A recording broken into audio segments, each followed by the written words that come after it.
म्हणजे टीव्हीवर तुमच्या गावाचं नाव मला येत होतं, मी टीव्हीवर बघत होतो, कोणतरी बोललं काय सगळ्याचा नाद करायचा पण कुठला तरी नाद करायचा नाही. पण तुम्ही मालक बोलला, पोरग बोललं म्हणून. मालक असं नसतं या, आलं अंगावर तर घ्यायचं शिंगावर,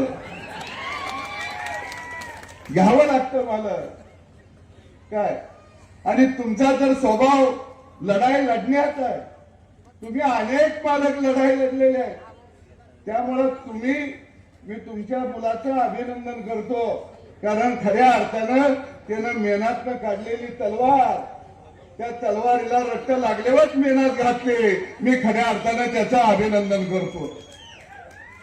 आता मालक ह्याची बी बातमी तयार होईल, पण आमचं आयुष्य गेलं वाड्याला दगड मारण्यातच. त्यामुळे तुमच्या पोरानं एवढी दगड मारल्यावर मला बरं वाटलं, म्हणलं कोणतरी गडी आपल्या जोडीला आला या. नाही, मला फक्त टीव्हीवर मी बघितलं, मला अनगरकरांचा नाद करायचा नाही आवडून मला ते दिसलं. ती पुढे बातमी कशी गेली मला काही माहिती अजित पवार नाद करा पण अनगरकरांचा करू नका. नाही ते आता ते तुम्ही बोलताय, मला ते ऐकूच आलं नव्हतं त्यावेळेच.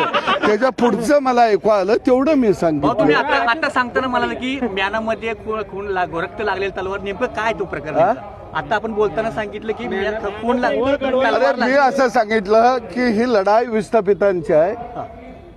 राजन मालक, तुम्ही विस्थापितांची लढाई लढायला बरोबर आला.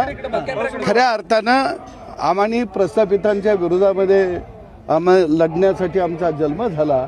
तुम्ही आमच्या खंद्याला खंदा लावून आला, आम्हाला आनंद वाटला. विस्थापितांची गुढी खऱ्या अर्थानं या राज्यामध्ये देशामध्ये सन्मानाची उभा राहिली पाहिजे, ही माझी त्यामागची भूमिका होती. राजन पाटलांनी देखील माफी मागितली होती ह्याविषयी.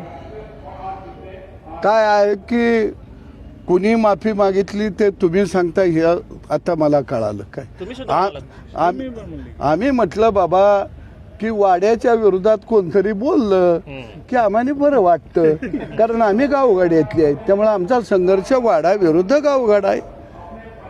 निवडणुकीमध्ये ज्यावेळी विजय मिळतो त्यावेळी स्पर्धी जिंकलेल्या युद्धा हा आनंदानं गरजत असतो की बाबा नाद करा पण आमचा करू नका. पण हे म्हणायला काय कुणाचं परमिशन काढायला लागतं या. त्यामुळे मला वाटतं की तो आनंद उत्सव असतो, ते साजरा सगळेच करतात. बरं, राग कुणाला आला, मला काय राग येत नाही. तो राग का यावा, कारण विजयाच्या धुंदीमध्ये सगळेच नाचत असतात. गेली अनेक वर्ष विस्थापित प्रस्थापितांच्या विरोधामध्ये लढत होते आणि प्रस्थापित नुसते गुलाल उधळत होते आणि विस्थापित बांधावर न बघत होते. आता पहिल्यांदा प्रस्थापितांना इकड तिकडच्या वाईट धक्का बसला तर कशाला वाईट वाटून घ्यावं. आम्ही बी सोसलंय तसं सोसायचं.